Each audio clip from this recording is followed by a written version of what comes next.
Attention please. భారతీయ అడ్వర్టైజ్మెంట్ల రంగానికి 4 దశాబ్దాల పాటు విశేష సేవలందించిన ఒకే ఒక్కడి భౌతిక ప్రస్థానం ముగిసిపోయింది. అద్భుతమైన ట్యాగ్లైన్లు అందించిన వ్యక్తిగానే కాదు, మిలే సుర్ మేరా తుమారా గీత సృష్టికర్తగాను ప్రసిద్ధులైన మీసాల పెద్దాయన సృజన కృషి ఆగిపోయింది. దట్టమైన మీసం ఆయన స్పెషల్ ఐడెంటిటీ. 1955లో జైపూర్లో జన్మించి 2025 అక్టోబర్లో ముంబైలో కన్నుమూసిన ఆ దిగ్గజం ప్రసిద్ధ నామం పీయూష్ పాండే. పీయూష్ అంటే అమృతం. ప్రకటనలకు అమృతం అద్దిన పాండే దేశ చరిత్రలో వన్ అండ్ ఓన్లీగా నిలుస్తారు. పాశ్చాత్య ధోరణుల ప్రభావంతో మూస పద్ధతుల ఒరవడిలో కొట్టుకుపోతున్న భారతీయ ప్రకటనల రంగానికి కొత్త దశను దిశను నిర్దేశించిన గొప్ప క్రియేటివ్ శక్తిమాన్ ఆయన. ఫెవికాల్ యాడ్ కోసం ఆజ్ కల్కే బచ్చే ఈ కాలం పిల్లలు, క్యాడ్బరీ యాడ్ కోసం కుచ్ ఖాస్ హై ఇదేదో స్పెషల్ లాంటి ట్యాగ్ లైన్లతో హిందీ పదాలతో ప్రయోగాలకు ఆయన తెర తీశారు. డవ్ యాడ్ కోసం రియల్ బ్యూటీ స్కెచెస్, ఫెవిక్విక్, చెల్మెరీ లోనా లాంటి ప్రకటనలు చిరస్మరణీయాలుగా మిగిలిపోతాయి.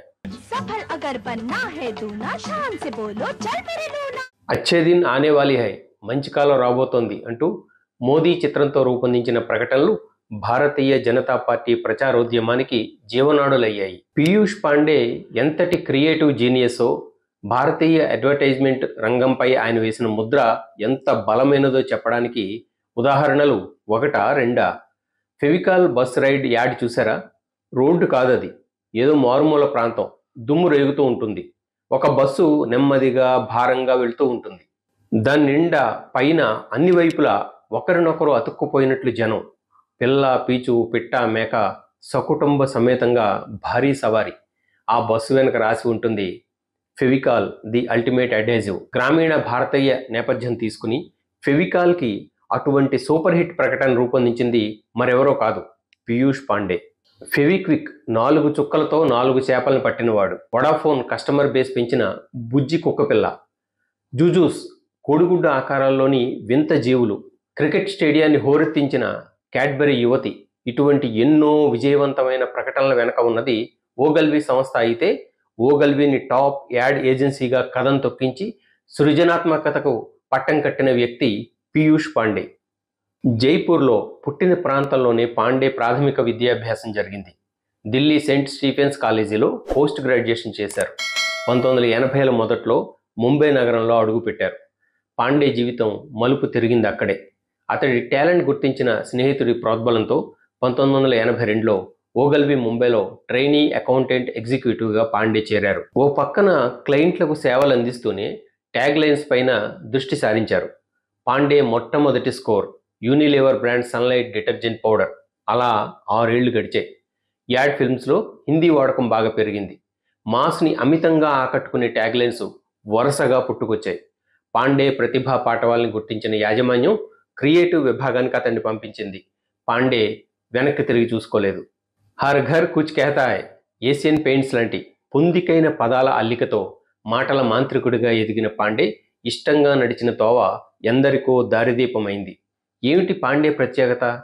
భారతీయ సంస్కృతిని, కథలు చెప్పే కళను, బ్రాండ్ మెసేజింగ్ని తగిన పాళ్లలో కలగలిపి ప్రకటనల్ని క్లుప్తంగా భావగర్భితంగా రూపొందించే ఒడుపు పాండే స్పెషాలిటీ.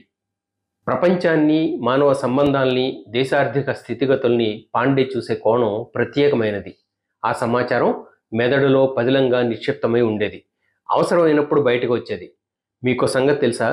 రాజస్థాన్కి రంజీ ట్రోఫీ పోటీల్లో ఆడిన క్రికెటర్ పీయూష్ పాండే. క్రికెటర్గా ఆ స్థాయిలో సత్తా చాటి మీడియా మార్కెటింగ్లపై చెరగని ముద్ర వేసిన లబ్ధ ప్రతిష్ఠుడు బహుశా పాండే ఒక్కరే.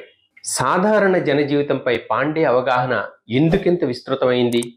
రిజర్వేషన్ లేకుండా 3rd క్లాస్లో దేశమంతటా రైలు ప్రయాణం చేయడం తనకెన్నో అమూల్యమైన జీవిత పాఠాలు నేర్పిందని స్వయంగా పాండే వెల్లడించింది.